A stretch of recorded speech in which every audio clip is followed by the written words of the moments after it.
extreme elemental switches like that is going to cause some type of pattern interruption in the reality that you're living. And that's something that cold plunge, outside of all the other things from inflammation to lowering this, we can go down the whole list. There's something about jumping outside of your prism into another like time space that really intrigues me. And I find that to be probably at the capstone of what cold plunge can offer people.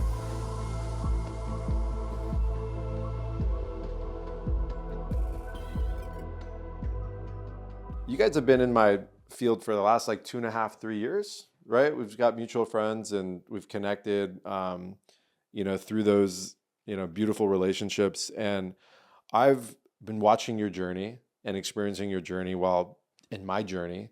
And to see you guys come up at this pace with something that is so intentional, that you've put so much love into it, there's so much knowledge around it, and you've really attached yourself to this amazing community. To be at the position you're in right now, how does it feel today? And just give me a little bit of feedback on that. Man, it's I think we just had, before you got here, we went on a walk, and it's like we do these check-in talks with each other, and it was definitely like one of those of like, it's been right at 3 years. Today, like, what are we feeling? I think it's been so quick for me. It's like I literally have a day every week. I walk out in the warehouse and I just see the scale and the team, and like we've tripled in team size just in the last like 4 months. It blows me away. I don't take any of it for granted. It is, I think when we started 3 years ago, I thought we maybe had something, but it was like us building it in the garage. I would have never said, if you told me 3 years, this is where we're at, I would have been like, that's crazy.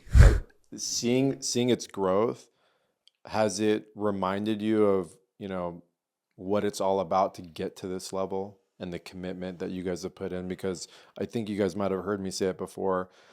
If you're chasing money, if you're chasing fame, if you're chasing those things, you're never going to get it. It's going to be a uphill climb, uphill battle. But when you're involved on a day-to-day basis with something you love, something that literally drives you to want to do better every single day, and you're there showing up for people, the side effect of that is the abundance. The side effect of that is the scale, the success, and all of those things. Would you say that was the root of the cold plunge and your journey as the founders of the cold plunge? Yeah, we come at this from very different angles. Like, I'm the product guy, invented it in the garage, and we're kind of working on, like, we're launching a sauna. So I'm just always excited to improve the product and like make the ultimate cold plunge for people. So right. I think that's what gets me out of bed in the morning.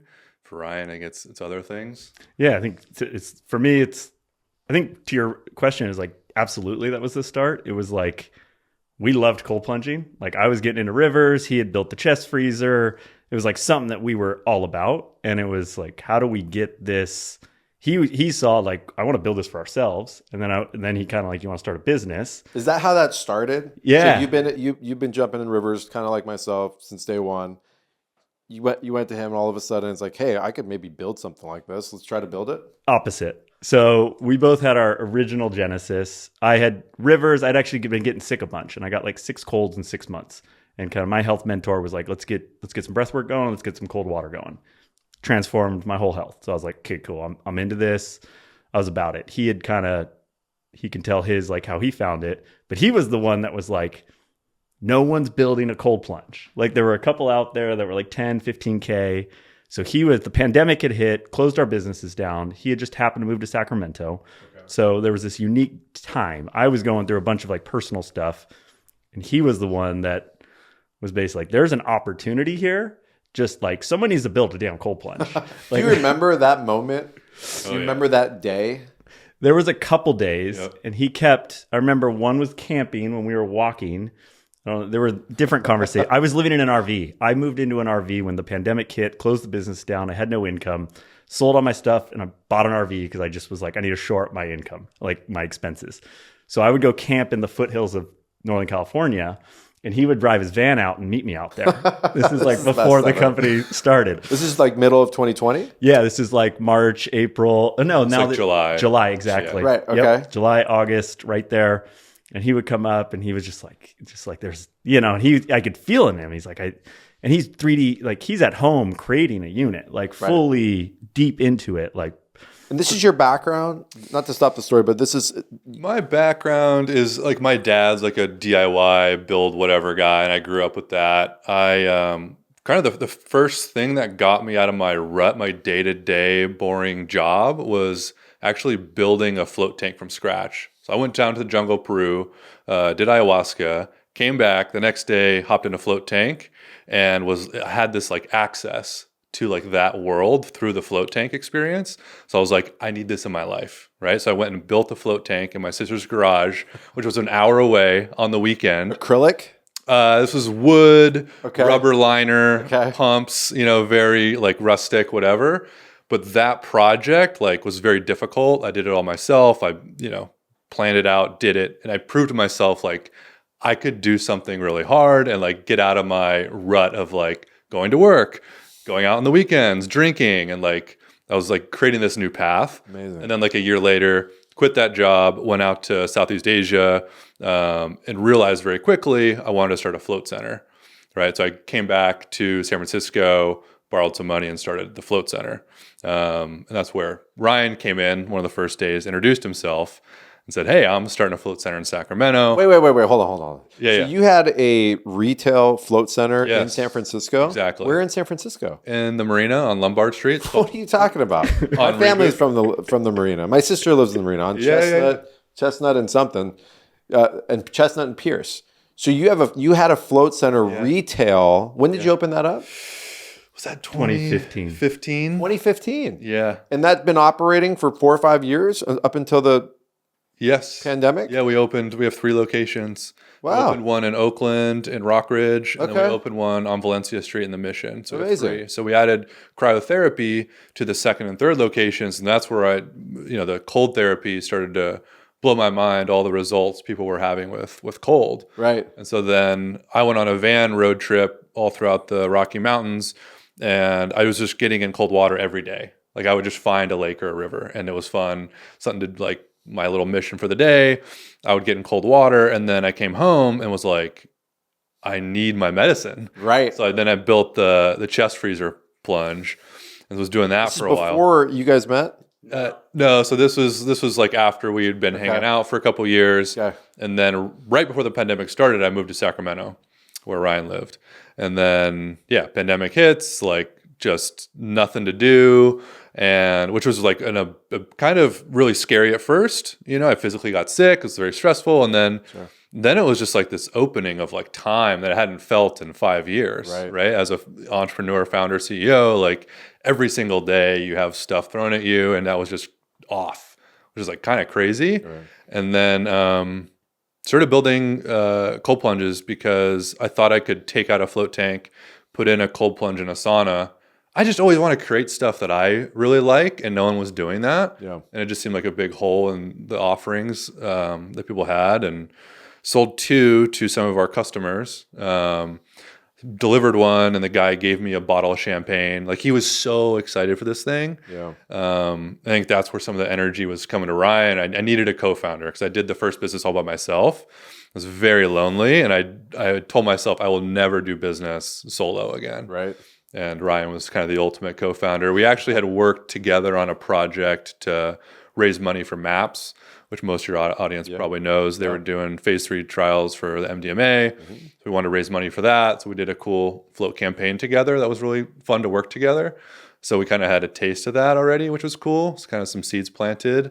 And then I invited him to the garage. I had built a prototype cold plunge, and asked him to be my business partner. It was very, it was a big move. And I was actually in it. I was in an infrared sauna and was like, Ryan, what do you think? And he's like looking at it, and he's like, huh, like interesting. Yeah. Okay. Yeah. Let me think about it. Basically, it was a no.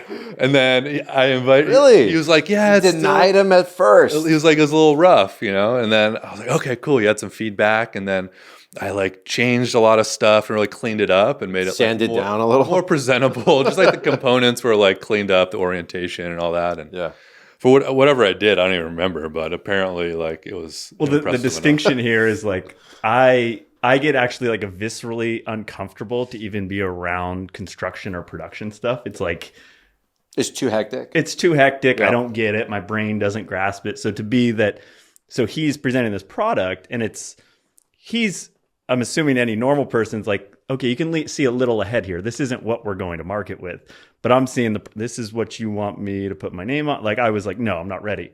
He iterated quickly, and I'm probably 2 weeks, 3 weeks, 4 weeks later, I come back in. I'm like, oh, like this is a totally different product, what I'm looking at. And that's when I was like, I got his ability. And I was like, oh, okay, you know what you're doing here. Right. I can be the other side of this business. And I think we had worked together, so we knew kind of each other's skills, but we didn't quite know. We also lucked out to a degree that we have such different skill sets and interests that it works so well as like a co-founder, co-CEO dynamic. Anyways, I was like, yeah, let's do it. Like I'm in, I'm finally ready to commit. You know, and like I said, I've been going through some personal stuff, so I don't think I was ready to like commit to like launching a business. And then from there, we just decided, let's build 20. We'll start, that's our A to B point. We'll build 20. We'll learn the product. We'll email my float centers, Capital Floats in Sacramento region. He emailed Reboot. And we found all of our first basically 15, 20 customers through those businesses, hand delivered in his van that he had. We just loaded one up. We'd sit in the garage and cut PVC pipe. I would cut his PVC pipe for him. I was like his helper. And it's like, so epic. Oh, that was like one of the most stressful windows of the whole company for me, because I was so not in my skill set. Yeah. Like I was like, I literally don't know how to, like, I have to glue this shit. And he's like, you know, like, fuck, you're doing it wrong. I'm like, fuck, dude. Like I did not think this was my next venture. Like being an entrepreneur, that I'm building like a product in a garage. I think this is the best news ever. Thank God you had your hands involved in the inception like that, just energetically. 100%. Right? You put your signature on it, and you guys were able to create that together. So within 6 months, 9 months, going into 21, middle of 21, 22, you had already legitimized the business, and you were starting to make the rounds with, you know, popular people in the health space. That was your strategy, I would assume. Mm-hmm. Yeah, we had the first one was Aubrey Marcus. He had a chest freezer online. I was in my sauna. Yep. On Instagram. Aubrey was doing a live, and he was breaking ice in his chest freezer, and I'm like, buddy, like let me upgrade your cold plunge situation. He was like, cool, hit me up. Emailed him, and then we built the unit, and we were like, we gotta ship this. How do we ship a cold plunge? It was like bought the wrong box. It like fit incorrectly. At this point, we're literally in the back of a bike shop.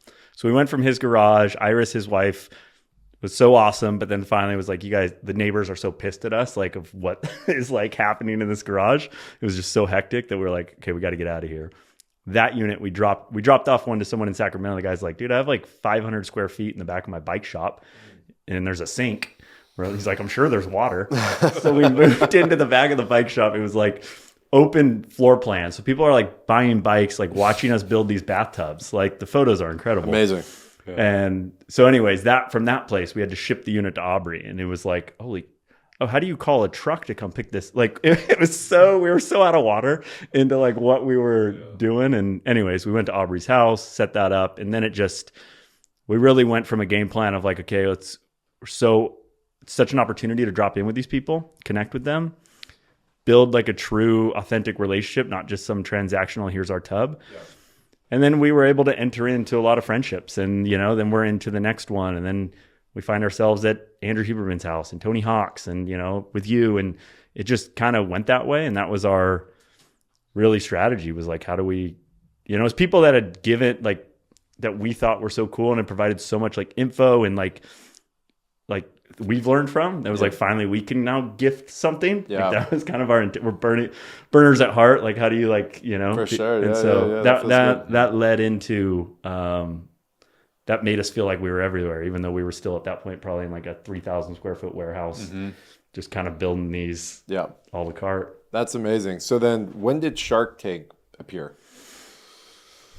We were a year in, right? They hit us up. Yeah, we were at the CrossFit Games, July of 21. They emailed us. I remember we went and we're like, shit, Shark, is this real email? So they reached out to you guys? Correct. They said, hey, are you interested in applying? And we were like, wasn't even on our radar. Remember, we took the call in the car, called them. We're like, yeah, we absolutely want to. So from that call to going down to Sony Studios was like 7 weeks. Mm-hmm. That's pretty quick. It was very quick. And there was a lot of logistics to like set a cold plunge up on, we had to ship multiple on the set. They had, there's tight turnarounds, Robert getting in a bathing suit, like the whole thing. Insurances, legalities. Dude, the contract was still the biggest thing I've ever. The what now? Sign your life away if you go on Shark the contract? Tank. Yeah, I'm sure. I mean, I forget, it was maybe 100 pages. It was all legalese and stuff. We didn't have a lawyer. We were just signing it. The only thing I read, I was like scrolling. I was like, you know what? Let me read one thing on this. I stopped at one paragraph and it was, by signing this, you agree that you can, and there's an opportunity you'll be humiliated on national TV. It was like so clear, and I was like, don't read anymore. Like, sign and go. 100%. So yeah. So how was that experience? Like, what did it do for you? What did you experience from it? What was the takeaway? It was fun. I mean, we always try to go in and make things fun. Yeah, it's kind of the hack. And you struck a deal, right? We shook. Yeah, So Robert got in the plunge. So back up a little bit. We prepared our lines, rehearsed a bunch. We're ready. We're on our marks. The doors are closed. And they're like, cool. When the doors open, walk on through, hit your mark, say your thing. And there's no editing, right? You go out there. It's live. Obviously, we recorded for 40 minutes, but they edit it down to 15. Sure. But doors are closed and they're like, saying the thing. And I start just like, adrenaline just starts pumping, dude. And like adrenaline's like a trippy one because it's like it can go very positive or like very negative. Right. And I started to get a little scared. And I was like, my lines, I just couldn't even think of the lines at all. It was like blank slate. And I was like, oh my God, like what do I do? Like I'm gonna fail on national television. The bad part of my brain's like, I knew it. Knew you were a failure, I'm like, what is happening? You need to go in a cold plunge. And so change your state. And so I started dancing. I gave Ryan a hug. I go, dude, let's just have fun.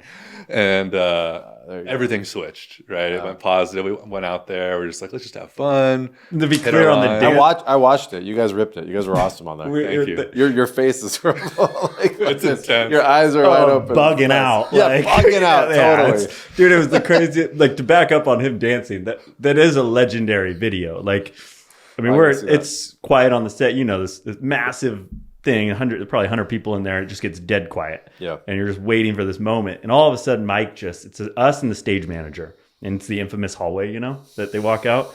And Mike just rips into full static dance. Like, we're talking hands above head, just loose. And I look over at him. I'm like, oh, what the fuck's going on here? And I was like, all right, this is it. Like, this is my life. And then it was like doors open and, he nailed it. But come to find out, he forgot his whole lines. And that was how he managed it. But the adrenaline, he speaks of it. It's one of the craziest experiences because you really didn't do anything. We walked out, we said some lines. But I'd never come off doing something like that so exhausted. Definitely have the sharpest memory I've ever had and blacked out. And then I remember at the end, you get into it. It's very the show's pretty authentic in the sense of you walk out and it's just you with them. You say the first 2-minute canned line that's we're Mike and Ryan, and you do that. Yeah. And then it's just open and you're developing. True dialogue. What's that? Yeah. It's true dialogue. Yeah, exactly. Exactly. They don't really have any understanding of the business. They're shouting over each other. Yeah. And we get through it. And I remember there was a point the adrenaline started to wear off. It was almost like the drug was coming down. And I was like, oh, we have to get off this. We have to come to some outcome here that doesn't make us look absurd. Yeah, right. And it was and I didn't even understand the deals that were coming at us. There was a point we pulled off. We're like, can we talk for a second? They're like, yeah.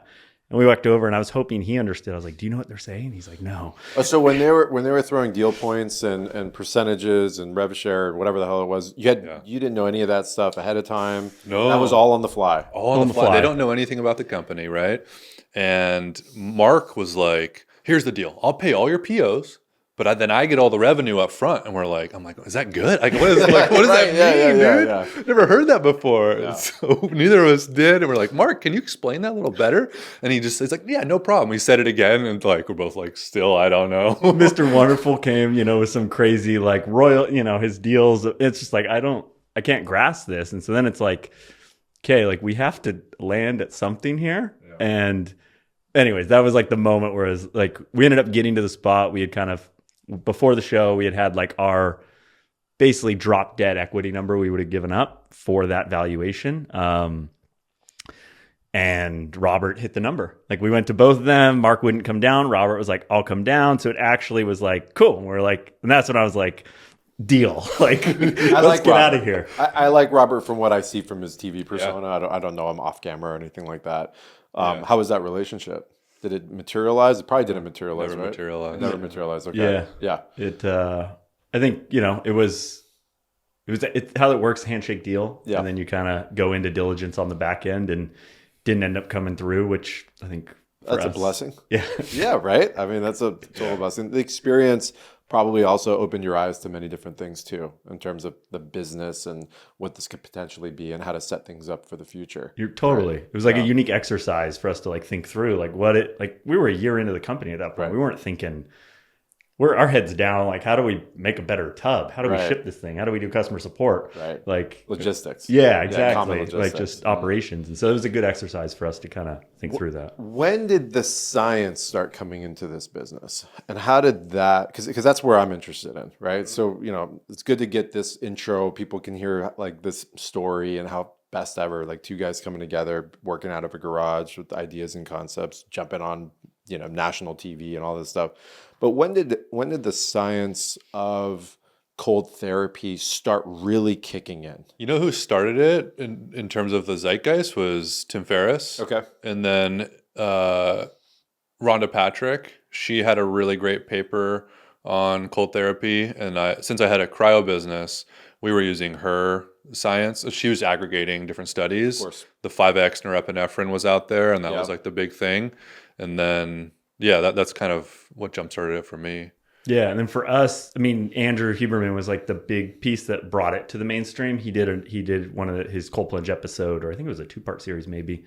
It was like probably within 6 to 7 months of our launch. So the timing was like really well. Perfect. Yeah, so we were, and us kind of being positioned with him was very helpful for the company. But that was like the elevation where he was the first to go in and pull some names out. And then he really elevated like Dr. Susanna Schauberger, who's now probably at the forefront of, heat and cold studies. And he brought her name to the forefront because he was citing a lot of her studies. Right. So I think it's just kind of been more interest that's come out, more people's there. And then on the back end, what's exciting now is like we're supporting a number of like huge institutions that are doing a deeper dive now into cold as it relates to like anxiety and depression, right? Which to us is more thoughtful approaches versus just scientific data. Exactly. Like it's the real benefit that is across the board. Why, like, improved recovery. Cool. Right. Fourth most interesting. The top one is mental, like on the mental side of what's happening there. So that's the exciting part. Those are probably 18 to 24 months coming out with those studies, but there's just a lot more money going into it now. Exciting. So that's what we're super excited on. That's what intrigued me about this. And we talked about it last time when we were all together was there's something about, these types of elemental therapies, they're not, and I'm not against some of the higher new technologies and things like that. Technology is amazing. But when you go back into the elements, like this has been around since time immemorial, right? Mm-hmm. The ancients were doing this. The Nordics were doing this.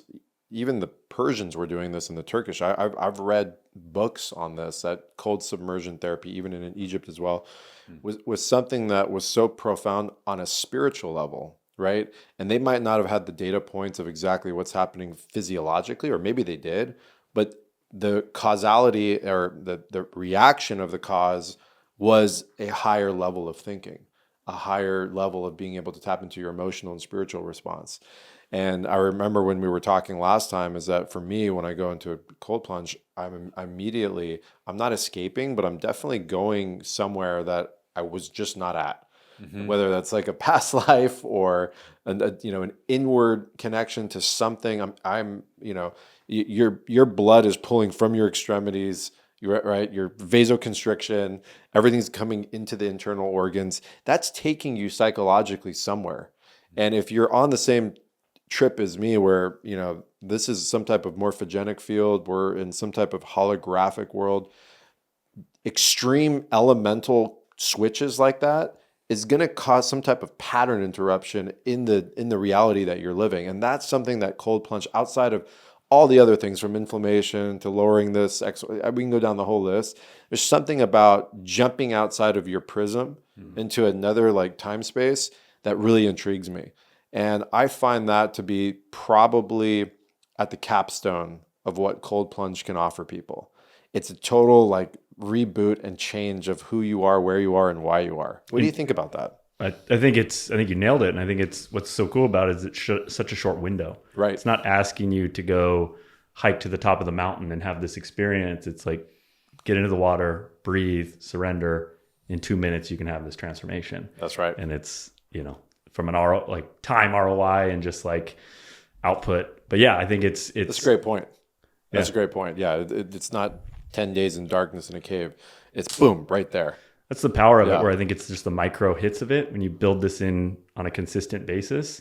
And it's kind of, is a one cold plunge going to solve it all? No, it's true medicine. Like you just got to kind of take your medicine and your body will do the rest. And I think that you described it really, really well. It doesn't get easier either, right? That humbling moment when you get in, it's that every time. And you have to, I think it's the surrender for me that is like sort of the magic of the medicine, Yeah. Yeah. I started developing an addiction to it. What do you think about that? Absolutely. Yeah. And that could be a describe the addiction. Pharmacological reaction, right? But it could also be what we're talking about here.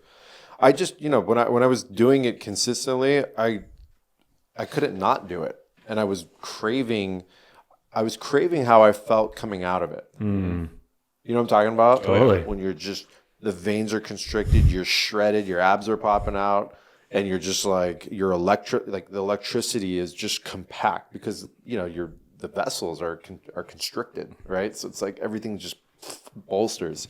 Whereas when you come out of a sauna, you come out of a hot, you come out of a jacuzzi, you're just kind of like, you're drunk, right? This is the sobering effect of the cold is so empowering. It's like, I just want to jump in one right now, just talking about it. Yeah, it's definitely a different outcome, like you said, from heat to cold. Like love heat. The cold is like, I'm ready to go. Yeah. Like what is the biggest task at hand sits in front of me after cold. Yeah. As opposed to, should I do this? It's like clarity is like, it's a supercharge into clarity. Yeah. And it's, I got it. You were cold plunging before this whole thing started because we were jumping in rivers in, Northern California, Iceland, even some spots out here in East County. And, this has been like a pastime for us. I've been a spring water hunter pretty much my whole life since my cousin started mentoring me. We'd go and hunt for springs. There's a whole thing about like finding watering holes. It's like, it's kind of like a purpose, right? Like we're designed for that type of like movement, that purpose and stuff like that. Were you in that same kind of style up in maybe in Shasta and other areas? It's interesting. My whole life is kind of revolved around water. Like, I got into float tanks. I got into cold plunging. I don't know. I think I've had this like kind of subconscious connection.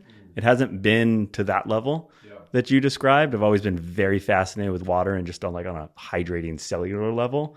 But it's interesting. It's like I look at my life and it's been around like water and like I have webbed toes. I was born with webbed toes, like such a, if you look down, like holy shit. Yeah. So it's like, I've just always been this like. You're aquatic. You're like a menehune. You know what a menehune is? I don't. It's an aquatic mystical creature from the Hawaiian Islands. They're called menehune. They got webbed feet, but they're like 3 feet tall. And they're berserk. Menehune. I'm checking it out. Yeah, check it out. I'll send you some info on that. Okay, keep going. That's epic. Yeah. So water has always been like, I think a tool. I've had more reverence for it as time has gone on into the power of water and just kind of look back and like, wow, water's surrounded my whole life. But it's definitely like, I have mad respect for the spring hunters. And like, I've learned from people like your type of like people that sending that message has connected me more with water and like, what am I actually working with here? Right. So appreciate that. Viktor Schauberger, who's I would say our messiah when it comes to water. Are you guys familiar with who Viktor Schauberger is? You don't know Viktor Schauberger? Okay, so he's the water wizard of Austria. His dad was the water wizard. His grandpa, they were wardens of the forest. And he's the guy that basically discovered free implosionary energy in water and how water is actually holding a charge that is continuous and it never runs out. And so he was wandering in the forest one night on a full moon, coldest night ever, and he noticed that the trout, it was trout, had made it upstream into another estuary, and he couldn't comprehend how did they go from this bottom area to the top. He thought, like, did some mystical being come and capture them and put them up there? How would they have made it up there? They would have had to jump like 15 feet, 30 feet, all these different things, these waterfall spots. And so he stayed with them for another 3-4 months watching them. And then finally on another full moon, cold night, he saw the fish go into like a hypnotic trance under the waterfall and then shoot up the waterfall. So they're basically tapping into free energy, which is implosionary energy. Wherever there's an explosion, like that water's hitting the ground, nature has to react to it. Have you seen like salmon jumping up rivers and stuff like that? Mm-hmm. They're tapping into that implosionary energy that water holds. And so they made so many different technologies from this discovery. And so when I think of water and I think about what you guys are doing, you're bringing that back to so many people that haven't really even understood the importance of water. We've gotten so mechanistic in our way of thinking that we've lost like the beauty of subtle energy. And the subtle energy is really where it's at, especially for vitality and reaching like peak potential in your spirit and your mind. And so I'm all for us remembering what we've forgotten. When I think about this cold plunge effect, I kind of imagine that like we're like X-Men and we have this like superpower.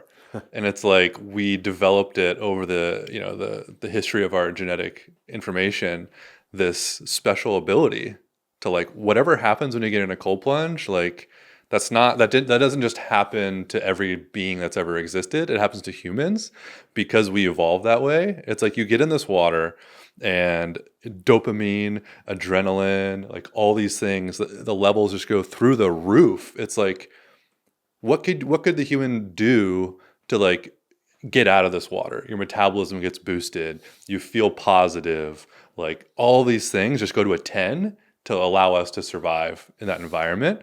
And you can just do that superpower every morning. It's crazy to think about it like that. You're like, what an opportunity to have as your sidekick in life. You know what I mean? Like the well just is untapped. It just keeps coming and it keeps nourishing. And it's one of those things too, where I'm under the observation that in order to sustain health, we must take a hormetic approach, right? So it's not consistently long-term effects. It's short burst energies. Allow the body to respond. We know that through high intensity interval training and just the way that we exposure to things, right? And the way our inflammatory system works as well. It's, we don't want a dysregulated low-level inflammatory response. We want an inflammatory response that hits it hard, right? Like when you sprain your ankle, why does it swell up? That means your inflammation's working. Why does your endocannabinoid system turn your fever on? All of those things are, I would say, aptitude for the body to stay healthy, young, and vibrant. And so I was reading this literature. This is an old literature, and it said, it was some MD, and he was saying that, if the body's not being tested every single day and it's not going through, trials and tribulations and being pushed, there's signaling is happening within the inner core of that vessel that it doesn't need to be around anymore. It doesn't have purpose anymore, right? And so that was really shocking. Like when I really got it, this is beyond epigenetics. This is beyond those things. It's just, there's a core value that the human body must be fighting a little bit in order for it to want to stay alive outside of our thoughts, outside of our emotions, which correlate with that at the same time. And so what you guys are doing and what you've created, do you ever sit back? I mean, I do it with Symbiotic all the time. And do you ever sit back and go, holy shit, man, we've maybe possibly changed a lot of karma in this world. We've opened people's eyes to getting uncomfortable, which is going to create a level of flexibility and malleability in other parts of their lives. Because cold plunge is one directional, but it's also not. It's so dynamic in everything, in every parts of your life. You guys agree? 100%. I think I love to go out on the floor and I'll like pick up a purchase order, a shipping label, and it's like reading to John in Arkansas. you know, and I just get very present to like, you know, you spoke on like more deeper biological level. I think of like John's now getting a cold plunge. His friends are going to come over. This is a whole new activity that they're going to do together that maybe was different and out like a whole different trajectory for that group. And I look at that ripple and that is what fires me up. Or like John with his family now, like this is his thing that he's going to do with his kid or his wife, or Sunday night is now cold. Like those are the stories that we hear that I didn't think that was I wasn't fully aware of that getting into it. I knew what it did for me, but to hear the ripples into how this like changes trajectory into like we don't watch Netflix anymore. Like that's the thing. We get in the cold plunge, or like when someone's off, we have a rule in the house, like you haven't plunged today, like, you know, and it's like, you're being short, you're being rude, like you get in the plunge, like, and it's just like these tools and these hacks and, you know, on a karmic level or just a trajectory of life. I see it as a huge, like, it's one of my favorite things to go out and just like play that game into like, how is the first cold plunge in this neighborhood? Yeah. Like, how is this neighborhood going to change now? Right. So, I love the feeling of seeing the patterns that can evolve in people's lives and being part of it at the nucleus, you know, an idea that turned the switch on for this to become a reality for so many people. You know, it's a butterfly effect, right? You know, you stimulate something and all of a sudden there's wave particles and all of a sudden things are changing, and definitely lives are evolving with that. And for me with cold, it's also pushing people to go deeper into their pain body and go deeper into their trauma. That was the point of the hormetic when you were talking about, it's like, we also as humans have the ability to like be aware to it. It's like, you know, you watch an animal get stressed, it just gets stressed and it has a reaction. Whereas a human, we have the ability to kind of lean into it and like kind of, especially cold, it's an exercise to like, it's very hard to manufacture like true adrenaline that you can choose to go into. Most of the time adrenaline happens, it's reactive. It's fight or flight. Someone cuts you off. Someone yells in your face. Like you can't plan for that. Where the cold is like, I'm going into this and I'm intentionally choosing this. And every single time I'm going to lose my breath. I'm going to get out. But like, can I relax? Can I surrender? Can I regulate?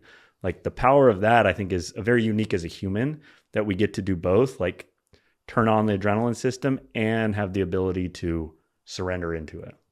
I love what you guys are saying. And I noticed that like, really no road rage when I was cold plunging consistently, because it's like, who gives a fuck, right? Because I don't know, I've exercised that response. That stress response is now, you know, comfortable, and I'm adjusted to it where you're not really spiking in that kind of anger and stuff like that. And remember, I don't know, brought up the book Why Zebras Don't Get Ulcers?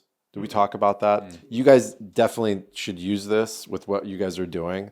So a zebra lives in the Serengeti and is sitting there chowing its food, hanging out with its family and its buddies. And with a split second, it's got to trot 45 miles an hour because the lions are bearing down on it. Female lions are coming right after it, 3 or 4 of them at a time.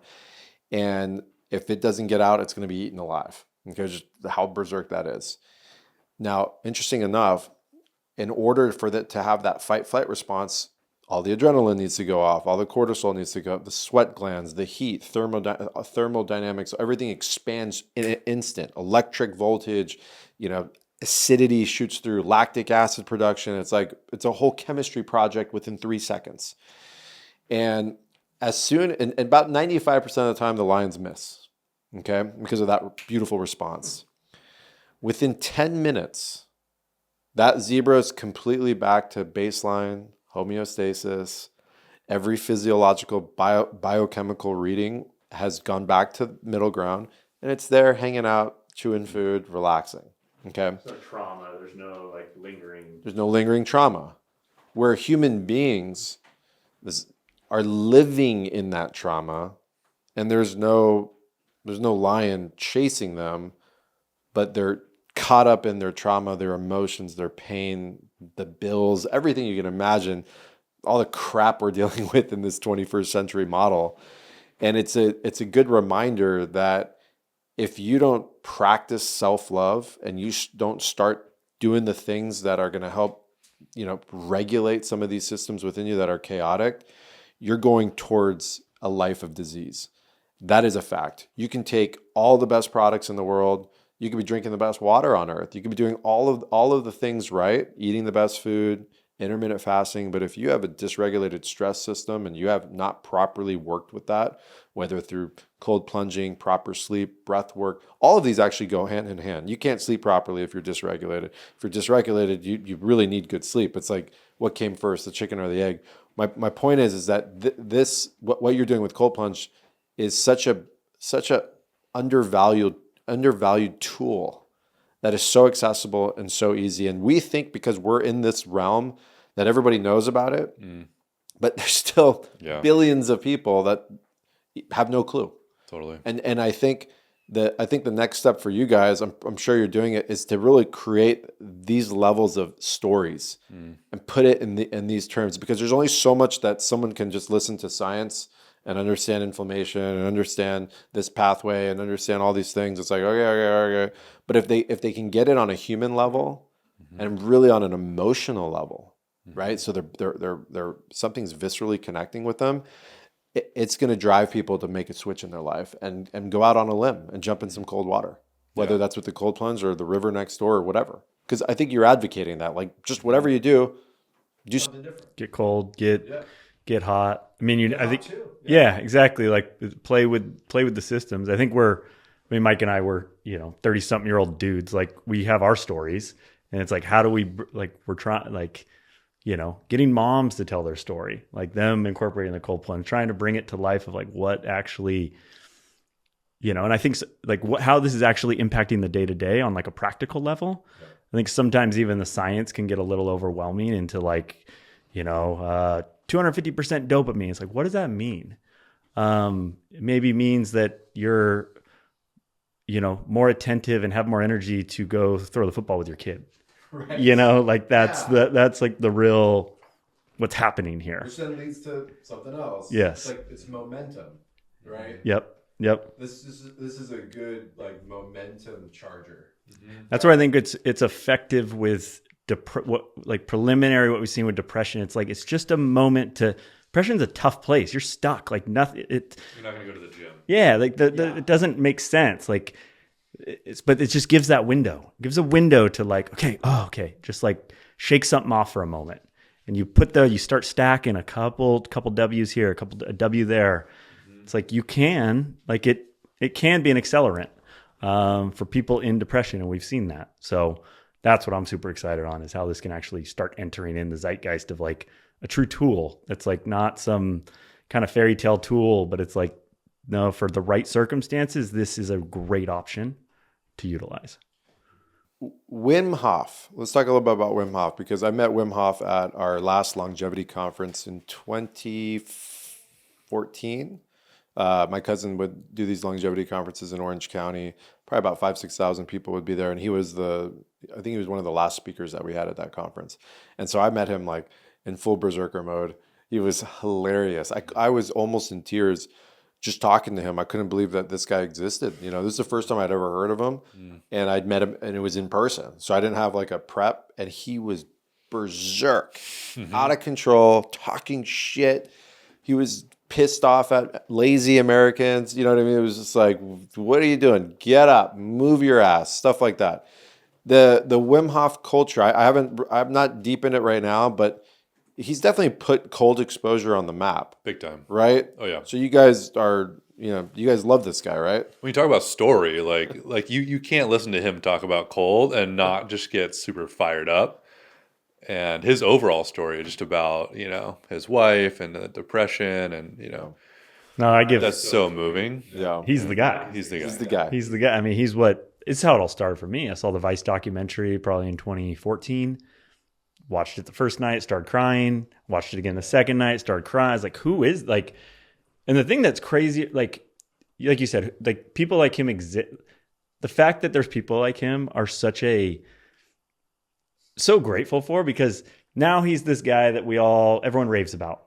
There was a window in time where he was the crazy guy. He was ridiculed. Everyone told him he was wrong. And he kept pushing forward for truly the sake of humanity. Like, that's rare that people come in this world and take a stand like that, and basically showing like, no, I'm not unique. Like, this is we all have control of like how we can regulate our nervous system and feel this way, and we deserve this. And I just, for a human to keep going forward and to not just say, fuck you guys, I'm going to just go off in my world. Like, no, I'll prove it in your world. Yeah. Put me in a scientific lab, put me in your research center, and I'll show it. And that's, you know, and the fact that he's been able to stay who he is and just this guy that's joyous and goofy and silly. And I have so much gratitude for him. I love what you guys are saying. I mean, he's definitely a sage of our world in so many ways. And one of the guys that really puts it on the map that, hey, nobody's coming to save you. This is your life. This is your Dharma. You need to choose you. Nobody else is coming. And I respect that so much, because that's the same embodiment that I live in and what I teach and everything that I do. Okay, as we're getting towards the end of this, what is happening next? What's coming with Cold Plunge? What are you guys most excited about? What do we have tuned in for the latter part of 2023 going into 2024? Mr. Product Guy. Yeah, have you seen our sauna? We've talked about it. Yeah, I mean, you're not going the infrared route, right? No, we're going high heat. Yes, all the temperature, all the science is above 175. Yes, I'm waiting for mine to show up. We've had our prototype sauna in our gym for months and months, like almost a year now, and I can't even get in my infrared sauna anymore. It just feels like it's warm. Like I need the high heat. It's same. I'm the way you're talking about addicted to the cold. Like I'm addicted to that high heat when you pour the water on the rocks and it like almost like singes your face off, and it hurts, but it feels good. It's easier for me. Yeah, the high heat's easier for me than just the regular. I'm. It's definitely faster too. Yeah. Like you can get your whatever you're getting on the Neuro cocktail like in 10, 15 minutes as opposed to like the 45, which is really nice. Yeah. Our sauna, you can flip up the benches and do a movement in. It's beautiful, clear cedar. It's actually really easy to build compared to like a barrel sauna. Again, just trying to create the ideal like experience for people to where it's really easy to set up, easy to use, gets to the highest heat. You can pack in like many people in there. The backrest is like actually has an incline, like a normal nice chair, as opposed to the round chair. Yeah, 90-degree angle. Yeah, the 90-degree angles. Get out of here. It's out. Yeah, so we're really proud of it. We love using it, and we're stoked to start sending those out. When are those going to be ready? We have a number of pre-orders that we've gotten, and we're basically now like starting to reach out and call people and take full orders. So yep, that's exciting. Yeah, it's huge, man. It's been a big thing we've been working on behind the scenes for a long time, and it's like now just getting to the point where manufacturing ourselves. It's like fully in house. This is our product, and what's really cool is it links to our app, which we just released. You can get in the App Store now, which will be kind of for the whole portfolio of products moving forward, kind of on this IoT connect to it. You know, you can have the sauna scheduler, and you want to sauna at 6 a.m. every morning, and it kicks on at 5:30. You can set it. You can driving home. You know what, I want to get in tonight. You can set it up. You can have multiple like you and Jamie could have separate schedules, and you guys could have saunas going on at different times. You hear that, Jamie? So it's, you know, you can have that's the newest product. So that's coming up, and then just working. Go ahead. No, I'm so happy for you guys. Like, just to see this full circle, I'm ecstatic, because if you guys weren't going to do it, I was going to fucking do it. Okay? So I just want you to know that. Yeah, you're doing God's work right now, man, and you're tapping into the elementals. Just think how crazy that is. Like when you're sleeping tonight, you're bringing primordial life force back into humanity that desperately needs it. That's totally lost its way. I love getting your like world. Like we're a little more just like, it's fun. We love it. Let's build it. Like, let's get more people using it. And I love your like angle that you'll bring in. It's like brings more like, yeah, you're right. Like, absolutely. I'm an anthroposophist, right? So it's like a Steiner. I'm looking at it as a clairvoyant. You know, I'm seeing it tapping through the lens of just, you know, physical. There's deep wisdom and understanding through it. And I have tremendous respect for what you guys are doing. I'm your biggest fan. You know, I've probably told at least 300-400 people directly about the cold plunge. I don't ever ask anything in return. You guys have hooked me up with cold plunges. I don't get involved in all those referral and all that shit. Fuck that. I don't. You know what I mean? It's more just like, this is what I do. This is one of the best tools for you. It's going to change your life. And so I'm just honored, and I'm stoked that you guys have grown the way you've grown. I see it everywhere, everywhere I go, and just it's running like in parallel with what we're doing over here at Symbiotica. It's epic. It's fun. It's fun. We need to do some stuff together. Yeah, I mean we're gonna do a giveaway. We've been talking about this, so we have a giveaway come in, and my team's actually working on that. Cool. And we'll probably talk about it right offline after this. You guys have any last words? I mean, one of the coolest parts, like meeting people like you, like creating the friendships, like being able to come together. And so it's been a blast over the last 2.5, 3 years, developing this friendship, and it's an honor, and coming on here. And appreciate all you do. Are you guys ready to go on a Sasquatch retreat? Are you up for that game? Yeah. Always, dude. Okay, You name cool. Okay. So I think the first time we met, you had thrown that out there. Yeah, it's starting. And to that's come when to I was fruition. like, okay, this cat's like, I'm down. Like, I just walked into his house and mentioned Sasquatch. And Whatever you think Chervin is, like, keep going deeper because he's 100%. at the end. So good. when's the date? When are we going? We're going probably like spring next year. Oh, perfect. Cool. Spring next year. So it's still like crispy. Got some like good so cool. leads, or Yeah, we do. Yeah. There's 2 spots. There's 2 like the mouth of the forest of both above Tahoe, and then one in Crescent City. yeah, Like going into deep. deep. Of Yeah. course. Yeah. We're in it, like we want to go make contact with our psychic brother. That's right. Or sister, Yeah, sure. Can't wait. Thank you guys for coming to Laguna. I was watching you guys from above. You guys were down in the canyon overlooking the Pacific, and it was really cool seeing you guys conversating and communicating, and that felt really special. So It was. yeah, It was a special time. Actually, good conversation. Lot came up. right on. Yeah. Appreciate it. Thank you, and man. this is the first of many. Thanks, brother. God bless Appreciate you guys. Yeah, big love.